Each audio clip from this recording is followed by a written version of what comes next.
प्यारे बच्चों, अभी तक आपने आदिकाल के बारे में समझा। अब हम भक्तिकाल के बारे में समझेंगे। जैसा कि बताया गया है कि हिंदी साहित्य के इतिहास का प्रथम काल जो है आदिकाल है, और आदिकाल की समय सीमा 743 ईस्वी से लेकर के 1343 ईस्वी तक है। उसके बाद आता है भक्तिकाल। भक्तिकाल की समय सीमा जो है 1343 से लेकर के 1643 ईस्वी तक है। अर्थात भक्ति संबंधित जितने भी साहित्य रचे गए उनमें से अधिकांश जो है सन 1343 ईस्वी से सन 1643 ईस्वी के बीच में लिखे गए। अब बच्चों, ये बात आती है कि भक्ति काल की जरूरत क्या थी साहित्य में, आखिर भक्ति काल आया क्यों, और भक्ति का अर्थ क्या होता है, भक्ति क्या है। तो सबसे पहले हमें देखेंगे कि भक्ति क्या है, भक्ति किसे कहते हैं। क्योंकि हमारा पढ़ने का विषय जो है भक्ति काल है, तो सबसे पहले हम भक्ति के बारे में जानकारी करेंगे। जहाँ तक भक्ति की बात है तो भक्ति शब्द संस्कृत भाषा के भज धातु से उत्पन्न हुआ या पैदा हुआ। भज का मतलब होता है स्मरण करना या भजना या किसी को याद करना। तो भक्ति जो है भक्त और भगवान के आपसी मिलन का प्रतीक है। यानी कि जब भक्त भगवान के या ईश्वर के भक्ति में इस तरह से लीन हो जाता है, इस तरह से मग्न हो जाता है कि उसे बाहरी दुनिया की शुद्ध बुद्धि पूरी तरह से भूल जाती है, या बाहरी दुनिया से उसका कनेक्ट पूरी तरह से कट जाता है, तो वहाँ पे जो होता है भक्ति होता है। अब भक्ति के लिए सबसे पहली अनिवार्य चीज होती है समर्पण का भाव। यानी कि अगर हम ईश्वर के प्रति भक्ति रखते हैं तो ईश्वर के प्रति अपने आप को पूरी तरह से समर्पित कर देंगे। यानी कि जो कुछ है ईश्वर का है, जो कुछ करना है ईश्वर को करना है, तो वही जो है ईश्वर के प्रति भक्ति का प्रतीक है। अब ये जो है कि भक्ति के बारे में तो हमने पढ़ा। अब ये होता है कि भक्ति जो है इस उत्तर भारत में भक्ति का आगमन कैसे हुआ। तो बच्चों, सबसे बड़ी बात इसमें होती है कि किसी भी बात या काल या विचारधारा के किसी जगह स्थापित होने के लिए जो जिम्मेदार चीज होती है, सबसे बड़ी चीज होती है कि परिस्थिति या माहौल। तो उत्तर भारत में, यानी कि जहाँ पे हम लोग रहते हैं, उत्तर भारत का हिस्सा है, उत्तर भारत में उस समय यानी कि 1343 से लेकर के 1643 के बीच की जो परिस्थितियाँ थी, तो स्थिति निर्मित हुई, वह भक्ति के लिए पूरी तरह से उपयुक्त थी। जिस तरह से आप देखते हैं खेत में एक बीज को रोपित करना, फिर बीज को पौधा बनने के लिए खेत में सारी की सारी सही परिस्थितियां होंगी, तभी वह बीज उसमें उगेगा। जैसे कि खेत के मिट्टी का उपजाऊ होना, मिट्टी में नमी का होना, और जो है उस पौधे के लिए उस मिट्टी का उपयुक्त होना, यही मूल चीज है। यही बात भक्ति के लिए थी। भक्ति की उत्पत्ति वास्तव में दक्षिण भारत में हुई, और उसे उत्तर भारत में लाने का श्रेय जो है स्वामी रामानंद जी को है, जिन्होंने रामानंदी संप्रदाय की स्थापना किया था। रामानंद जी कबीर के गुरु भी रहे हैं। अब जो है मूल बात यह थी कि हमने देखा कि आदिकाल में या वीर गाथा काल में देश विदेशी आक्रमणकारियों के आक्रमणों का सामना कर रहा था, लेकिन भक्ति काल आते आते पूरे देश पर विदेशी आक्रमणकारियों का शासन हो गया। विदेश से आने वाले मुस्लिम आक्रमणकारियों का अधिकार हो गया, और उन्होंने, चूंकि उनकी संस्कृति, रीति रिवाज, पूजा पद्धति, खान पान, पहनावा सब कुछ यहाँ के लोगों से अलग था, इस नाते दूसरे जो है धर्मांधता, अपने विजेता होने का घमंड उनके ऊपर हावी था। इस नाते उन लोगों ने यहाँ के बड़े बड़े विश्वविद्यालयों, पुस्तकालयों, मंदिरों की मूर्तियों को तोड़ना फोड़ना और जलाना शुरू कर दिया। और जो छोटे छोटे यहाँ के भारत के राजा थे, वे सब राजा जो है उन विदेशी राजाओं की गुलामी इन लोगों ने स्वीकार कर लिया, आदिन तक स्वीकार कर लिया। तो जनता दोनों तरफ से पिस रही थी। अब जनता ने देखा कि उनके धर्म को बदनाम किया जा रहा है, उनके शिक्षा के स्थान गुरुकुल, पूजा के स्थान मंदिर जो ईश्वर का घर होता है, मूर्तियों को तोड़ा फोड़ा जा रहा है। और जनता इधर से उधर भागती, लेकिन जनता को कोई भी सहारा देने वाला या जनता की सहायता करने वाला कोई नहीं था। तो आप देखते हैं जब कोई व्यक्ति चारों तरफ से सभी से सहायता मांग मांग के निराश हो जाता है, तो वह अंत समय में जो होता है सहायता प्राप्त करने के लिए भगवान की शरण में जाता है। और उसी समय निराश उत्तर भारत की जनता ने जब देखा कि उसका कोई देखरेख करने वाला, कोई उसकी सहायता करने वाला नहीं है, तो जनता जो है चारों तरफ से निराश होकर के जो है भगवान की शरण में गई। यानी कि जनता की सोच ये बनी कि हे भगवान, हमारा कोई नहीं, हम आपकी शरण में हैं, अब आप ही हमारे रक्षा करने वाले हो, हमारे शरणदाता हो, हमारे देखभाल पालन पोषण करने वाले हो। तो इस माहौल को, जो माहौल उत्तर भारत में बना था, जब जनता भगवान के भरोसे रह गई, तो सीधी बात है कि जनता के मन को संतुष्ट करने के लिए, तृप्त करने के लिए जो है भक्ति संबंधित कविताएं लिखी गई, भक्ति संबंधित गीत लिखे गए, भक्ति संबंधित विचारों का प्रचार किया गया। और उसी समय स्वामी रामानंद ने जो है दक्षिण भारत से भक्त की विचारधारा को लाकर उत्तर भारत में प्रचारित किया। जैसा आप देखते हैं कि अगर कोई गड्ढा बहुत दिन से सूखा हो और जो है उसके बगल में ही नदी का बांध हो, और जो ही हम बांध से पानी को छोड़ते हैं तो पूरा पानी जो है इधर उधर जाने के बजाय जाकर के गड्ढे को पूरी तरह से भर देता है। तो यही बात उत्तर भारत की थी। उत्तर भारत में एक शून्यता या खालीपन आ गया था, और उस खालीपन को भरने के लिए जो है दक्षिण से आई हुई भक्ति की विचारधारा पूरी तरह से उपयुक्त थी। और उस विचारधारा ने जो है ला करके अपने पैर जो है इस उत्तर भारत में जमा ली। तो ये तो हुई भक्ति। अब हम देखते हैं कि भक्ति काल को या भक्ति काल के साहित्य को कितने भाग में बांटा जा सकता है, उसके कितने प्रकार हैं। तो भक्ति काल के साहित्य को मोटे तौर पर दो भागों में, जिसमें है निर्गुण भक्ति शाखा और दूसरा है सगुण भक्ति शाखा में बांटा गया। अब निर्गुण भक्ति शाखा को दो भागों में बांटा गया, जो है ज्ञान मार्गी शाखा और उसके बाद है प्रेम मार्गी शाखा। ज्ञान मार्गी शाखा के प्रतिनिधि कवि हैं कबीरदास जी, उनकी प्रमुख रचना है बीजक। प्रेम मार्गी शाखा के प्रतिनिधि कवि हैं मलिक मोहम्मद जायसी और उनकी रचना है पद्मावत। इसी तरह से सगुण भक्ति की बात आती है तो सगुण भक्ति शाखा में जो है एक आता है राम भक्ति शाखा, जिसके प्रतिनिधि कवि हैं गोस्वामी तुलसीदास जी, उनके प्रमुख रचना का नाम है रामचरितमानस। फिर दूसरी शाखा आती है कृष्ण भक्ति शाखा।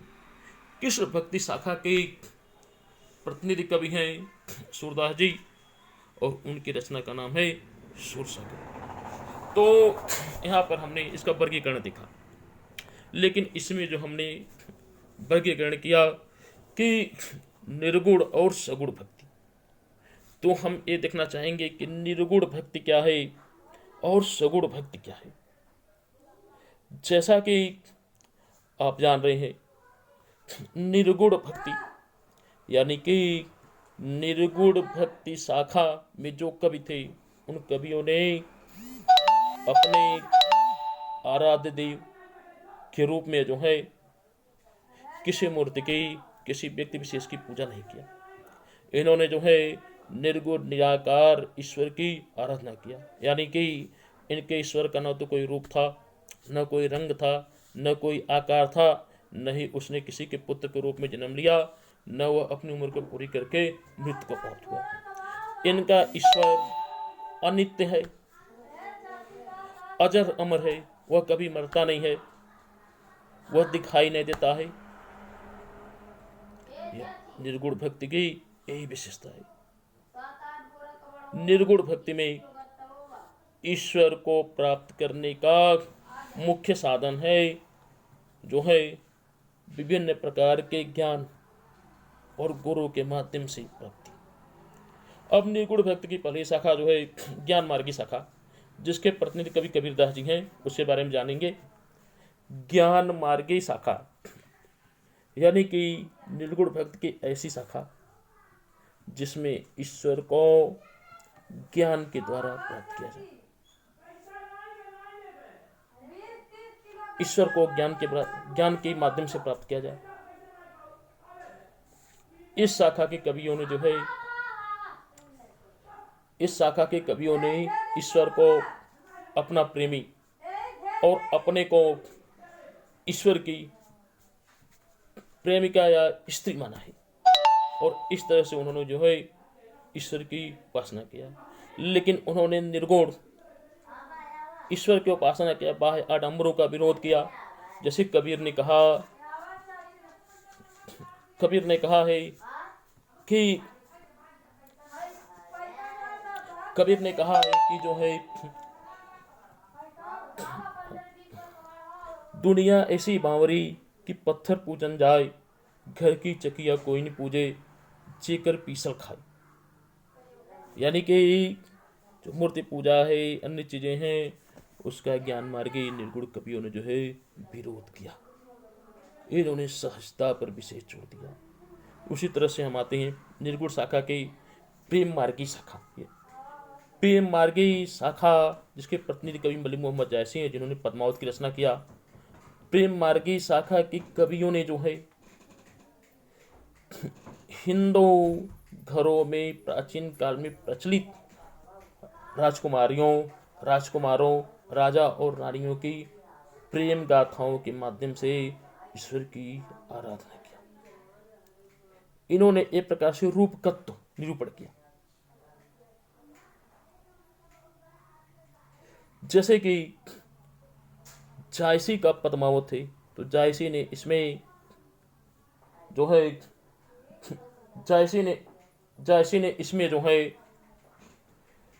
राजा रतन सेन और उनकी पत्नी पद्मावती की प्रेम कथा का वर्णन किया। लेकिन इसमें ये भी है रतन सेन और पद्मावती की कहानी। यहाँ पर रतन सेन जो है जीव है, अब पद्मावती ब्रह्मा या ईश्वर का प्रतीक है। यहाँ पर जीव रूपी रतन सेन पद्मावती रूपी ईश्वर को प्राप्त करने के लिए पूरे प्रयत्न करता, बहुत से कष्टों को सह करके अंत में उसे प्राप्त करता है। यानी कि प्रेम मार्गी शाखा के निर्गुण कवियों ने जो है इन्होंने ईश्वर को प्रेमिका और साधक को प्रेमी बना है। जो साधक अनेक कठिनाइयों को सहते हुए अंत में ईश्वर रूपी प्रेमिका को प्राप्त कर लेता है। उसके बाद हम आते हैं सगुण भक्ति शाखा। सगुण भक्ति शाखा में जो है पहली शाखा राम भक्ति शाखा। राम भक्ति शाखा के कवियों ने जो है अपने आराध्य देव के रूप में विष्णु जी के अवतार दशरथ पुत्र अयोध्या नरेश श्री राम के भक्ति संबंधी रचनाएं किया, जिसमें तुलसीदास जी सर्वाधिक प्रसिद्ध है। उनकी रचना रामचरितमानस सर्वाधिक प्रसिद्ध है।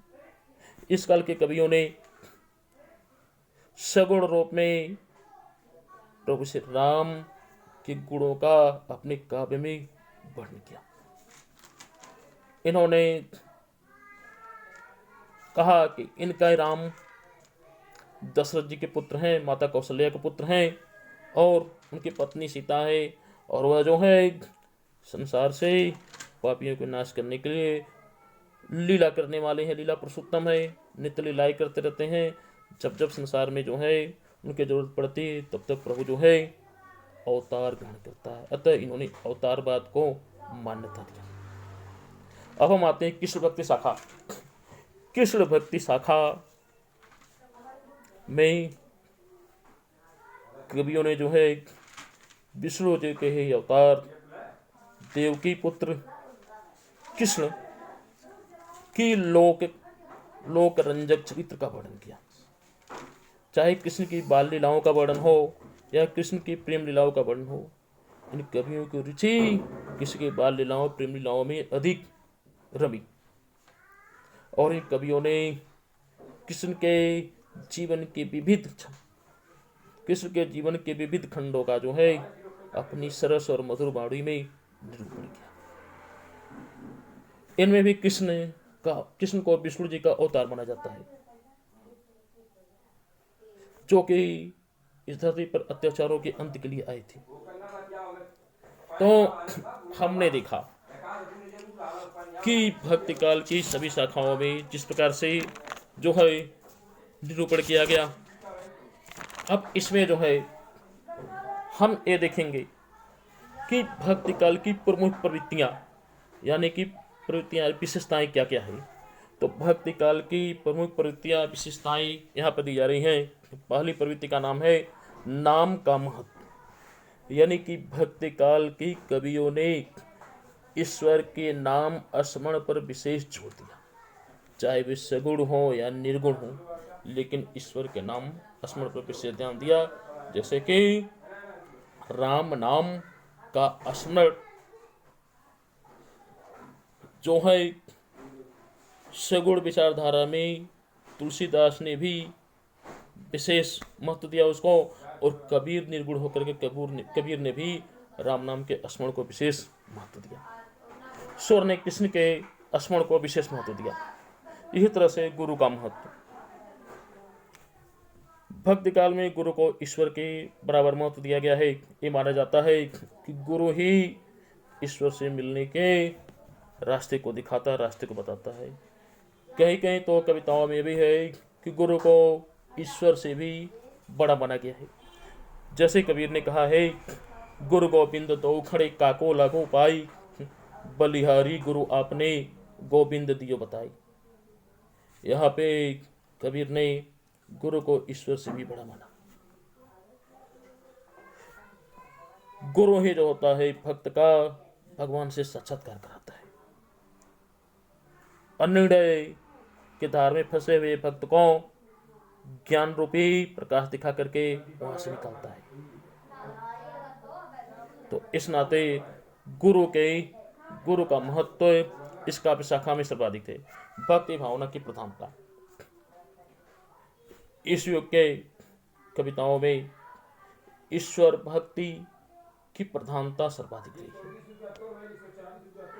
क्योंकि उसमें की परिस्थितियां ऐसी थी कि सारी की सारी कविताएं या काव्य ग्रंथ ईश्वर के चरित्र गान, ईश्वर के लीला गान, ईश्वर से भक्ति, ईश्वर के प्रति दीनता, ईश्वर के प्रति प्रेम दर्शाना, इन्हीं सब विषयों को लेकर के लिखी गई।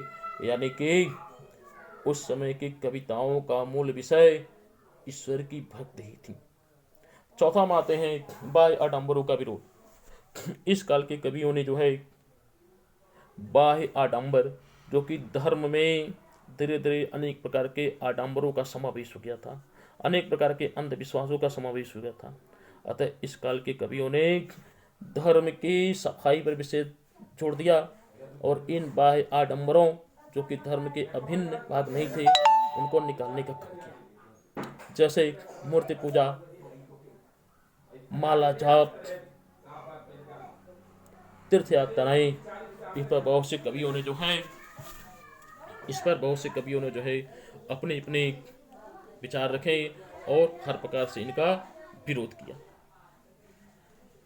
अब इसमें है कि कबीर ने ही कहा, माला फिरत जुग बया फिरान मन का फेर, कर का मन का डारी दे मन का फिर। इसी तरह से समन्वय की भावना, इस युग में देश का संत समुदाय अनेक प्रकार के शाखाओं में बटा था। इसकी पहले भी यही हाल थी। लोग अपने अपने संप्रदाय को शेष बता करके दूसरे संप्रदाय से लड़ा करते थे, जिसमें एक शैव संप्रदाय, शाक्त संप्रदाय, और वैष्णव संप्रदाय, 3 प्रमुख संप्रदाय थे। सभी संप्रदाय एक दूसरे की बुराई करने में लगे थे, एक दूसरे से लड़ने में लगे थे। ऐसे समय में गोस्वामी तुलसीदास के रामचरितमानस ने वैष्णव और शैव और शक्त का आपस में समन्वय दिखाया। ये दिखाया कि वैष्णव, शैव और शक्त के जो प्रभु हैं एक दूसरे का सम्मान करते हैं, तो भला उनके अनुयायी के एक दूसरे से लड़ेंगे। इसी तरह से सगुण निर्गुण में जो भेद था, सगुण निर्गुण के बीच उन्होंने समन्वय किया। ये बताया कि सगुण और निर्गुण का ईश्वर एक ही है। भाषा का समन्वय, ब्रज भाषा, अवधी भाषा, दोनों भाषाएं काव्य की प्रमुख भाषाओं से मानी जाती थी। इन दोनों भाषाओं का भी जो है इन कवियों ने आपस में समन्वय किया। इसके बाद आता है अलौकिक साहित्य, यानी कि इस काल में लौकिक साहित्य बहुत ही कम लिखे गए, अधिकतर साहित्य जो है अलौकिक साहित्य रहे हैं और अलौकिक साहित्यों की रचना हुई। दरबारी परंपरा समाप्त हो गई थी। दरबारी परंपरा में महाकवि जायसी को छोड़ करके अन्य कोई कवि नहीं है दरबारी परंपरा का समर्थन नहीं किया। सभी कवि चूंकि दरबारी दबाव से मुक्त थे, इस नाते इन कवियों ने अपना सारा जोर लौकिक साहित्य न रचने पर, अलौकिक और ईश्वरीय साहित्य के रचने पर विशेष जोर दिया। इसके बाद हम आते हैं कि दरबारी साहित्य का त्याग। इस काल के कवियों ने जो है दरबारी साहित्य का त्याग किया, यानी कि राजाश्रय को छोड़ दिया। राजाश्रय को छोड़ दिया और पूरी तरह से जो है साहित्यों की रचना करने लगे। इनके साहित्य जो है जन कल्याण की भावना से परिपूर्ण थे। इस नाते इन लोगों ने जो है दरबारी साहित्य को महत्व नहीं दिया। दरबारी भावना से मुक्त रहकर स्वच्छंद रूप से इन्होंने अपने साहित्य की रचना किया, जिससे पूरी तरह से स्वतंत्र थे। काव्य रूपों में विविधता, इस समय के कवियों ने जो है अपनी काव्य रूपों के विभिन्न प्रकार के स्वरूप पेश किए, प्रस्तुत किए, जिसमें जो है काव्य रूपों में, जिससे काव्य रूपों में आता है प्रबंध काव्य और मुक्तक काव्य के रूप में। प्रबंध काव्य हम देखते हैं कि प्रबंध काव्य इस युग में निर्गुण की प्रेमाश्रयी धारा के कवियों ने और सगुण के राम भक्ति शाखा के कवियों ने जो है प्रबंध ग्रंथों की रचना किया। लेकिन निर्गुण की ज्ञानाश्रयी धारा और सगुण की कृष्ण भक्ति शाखा के कवियों ने जो है अधिकतर जो है इन लोगों ने जो है मुक्तकों के द्वारा जो है अपने ईश्वर की आराधना किया। मुक्तकों है जिसमें एक दोहे का दूसरे दोहे से कोई संबंध नहीं होता, वो मुक्तक है। जबकि प्रबंध वह है जिसमें किसी राजकुमार, किसी ईश्वर, किसी राजा के जीवन की प्रत्येक खंड पर जो है रचना की जाती है। उन सारे खंडों को मिलाकर के एक साहित्य खंड का निर्माण किया जाता है। तो इस तरह से हमने जो है यह दिखा कि भक्ति काल किस प्रकार से जो है विविध खंडों में बांटी गई और उनके किस प्रकार से विभिन्न प्रकार के कवि रहे, उनकी प्रवृत्तियां अलग अलग रही। अब सबसे महत्वपूर्ण एक बात और आती है कि कृष्ण भक्ति शाखा में एक कुछ कवियों का एक गुट रहा है या संगठन रहा है, कवियों की एक मंडली रही है, जिसको महाप्रभु वल्लभाचार्य जी, जो पुष्ट मार्ग के संस्थापक थे, महाप्रभु वल्लभाचार्य जी ने जो है उस गुट की स्थापना किया था। महाप्रभु वल्लभाचार्य जी और उनके पुत्र गोस्वामी विट्ठलनाथ जी के 8 शिष्यों को मिलाकर के अष्टछाप की स्थापना हुई। जो ये 8 कवि कृष्ण की लीला गान के लिए पूरी तरह से समर्पित थे और जो है इनमें से 4 कवि वल्लभाचार्य जी के शिष्य थे और 4 उनके पुत्र गोस्वामी विट्ठलनाथ जी के शिष्य थे। इन 4 कवियों में जो है वल्लभाचार्य जी के शिष्य निम्न हैं: कुम्भन दास जी, सूरदास जी, परमानंद दास जी और कृष्णदास जी। जबकि गोस्वामी विठलनाथ जी के शिष्य पहले गोविंद स्वामी, दूसरा नंददास, तीसरा चित स्वामी, चौथा चतुर्भुज दास।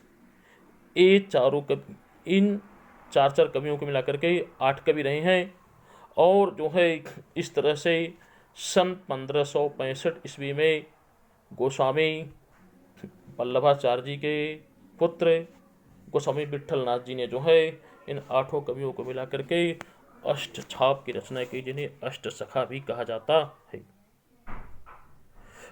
अष्ट छाप के कवियों का प्रमुख कार्य ये रखा गया कि इनको जो है श्रीनाथ जी के मंदिर में, जो है जो कृष्ण जी का मंदिर है, श्रीनाथ जी के मंदिर में इनको भजन गायन और पूजा पाठ का दायित्व दिया गया। इनमें से कवि बहुत अच्छे भजन के रचनाकार थे, कुछ बहुत पढ़े लिखे भी थे, और जो है ये नित्य जो है नए नए भजनों की रचना करते थे और उसे वाद्यंत्रों के साथ भक्ति भाव पूर्ण से टूट करके उसका गायन करते रहते थे। ये सभी 8 कवि जो हैं ब्रजभूमि के रहने वाले थे और इन्होंने ब्रज भाषा की मधुर स्वरों को अपने गायन का माध्यम बनाया। तो इस तरह से हमने अष्टछाप के इन कवियों को देखा। परीक्षा के दृष्टि से प्रश्न बहुत महत्वपूर्ण है, पूछा जा सकता है अष्टछाप में वल्लभाचार्य जी का शिष्य कौन है, या अष्टछाप के कवियों में विठलनाथ जी का शिष्य कौन है। तो इसका जवाब देना पड़ेगा। अब इसमें कुछ बातें आती है कि आप जो है अगर इन कवियों के नाम का सूत्र याद करना पड़े, चूंकि कवियों का नाम याद करने में कुछ कठिनाई होगी, इस नाते मैंने कुछ सूत्रों की रचना किया है, जिसमें है कि वल्लभाचार्य जी के 4 शिष्यों का नाम क्रम से फूटा कुंभ सूर का परमानंदित कृष्ण, यानी कि इसमें फूटा कुंभ सूर का परमानंदित कृष्ण, तो कुंभ यानी कि कुंभलदास, सूर सूरदास, परमानंदित यानी कि परमानंद दास, कृष्ण यानी कि कृष्णदास। तो ये सूत्र अगर आप याद करते हैं तो इस सूत्र के माध्यम से ही इन सभी कवियों का नाम आसानी से याद हो जाएगा। इसी तरह से गोस्वामी विठलनाथ के शिष्यों में 4 शिष्यों में सूत्र उसमें है गोविंद नंद के छत पर चढ़ गया। गोविंद नंद के छत पर चढ़ गया यानी कि गोविंद दास और जो है गोविंद स्वामी नंददास, गोविंद स्वामी नंददास और उसके बाद जो है चित स्वामी और चतुर्भुज दास। तो ये आपको याद करने में आसानी हो, इस नाते आपको ऐसा दिया गया, आप लोग इसको याद करेंगे। धन्यवाद।